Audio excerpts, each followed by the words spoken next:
Due to the misleading way news reach countries abroad, we believe these clarifications are needed.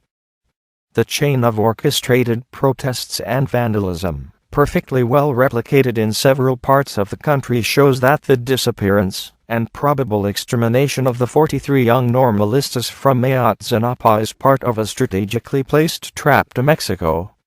In that trap more involved organized crime, guerrilla groups, labor groups, as Guerrero coordinator of teachers, anarchists, mercenaries, as the ones that tried to burn the National Palace door, and political parties, type López Obrador's Morena type betting to achieve destabilization. Just look at Andrés Manuel López Obrador's signature in the palace's burnt door, "Get out Pagna," to understand too well what is behind Ayotzinapa. All these activists and propagandists of terror have the same modus operandi: use a provocative, fraudulent speech, which is deceptive and confusing, and make society believe that the disappearance and possible murder of 43 young normalistas is a state crime, as if the government of Mexico had given the order to exterminate them.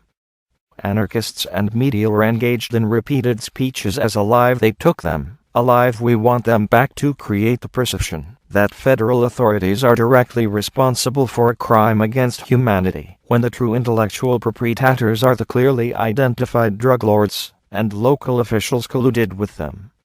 In this moment that the future of Mexico is at stake, we have to call things by their names, so society and foreign public stop mistake destabilization professionals and criminals by alleged human rights defenders.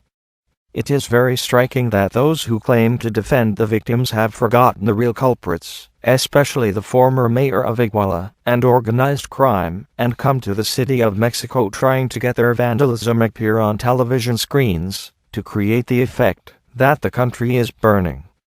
All those young offenders, muffled now, sheltered by anonymity, would come to destroy everything in their way, if they had not a television camera filming them. It's a simple question to show that the destabilization plan was thought knowing that would have the witting or unwitting help of the media, in order to make each act of vandalism generate fear among the population. Another part of the strategy is to outrage officials who head major institutions. On Friday, November 7th, social networks were used to try to denigrate, and I would say annihilate, the Attorney General of the Republic, Jesus Murillo Caram. Instead of media and social networks, users condemned the bestial and savage manner to the ones that could have killed the young normalistas. They were devoted to convict an attorney whose only sin was to express that he was tired.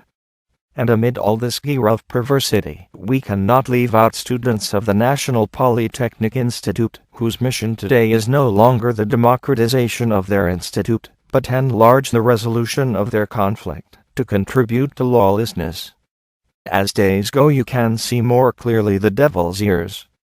Some are operating clearly against the interests of Mexico, and either Ayotzinapa or those of Politécnico have been chosen to create adverse conditions for investment and development of the nation. Secretary of Defense Salvador Cienfuegos delivered a speech in Jalisco, where he let see the strings that are moved in the shadows. He said, "The rumor, intrigue, and disloyalty corrode the foundations, defile the convictions, and weaken the potential of the country. The criminals have gone so far. They have managed to prevent the authorities enforce the law, that their vandalism and violence going unpunished multiply throughout the country. The national and international condemnation for the disappearance and possible extermination of 43 normalistas has served the destabilizing and paralyzed the Mexican government, accused by the criminals themselves as being a big violator of human rights. They set a trap to the country. It is imperative that criminals no longer continue gaining ground in the streets, but especially in public. The recovery of governability must begin in the realm of ideas and national consciousness.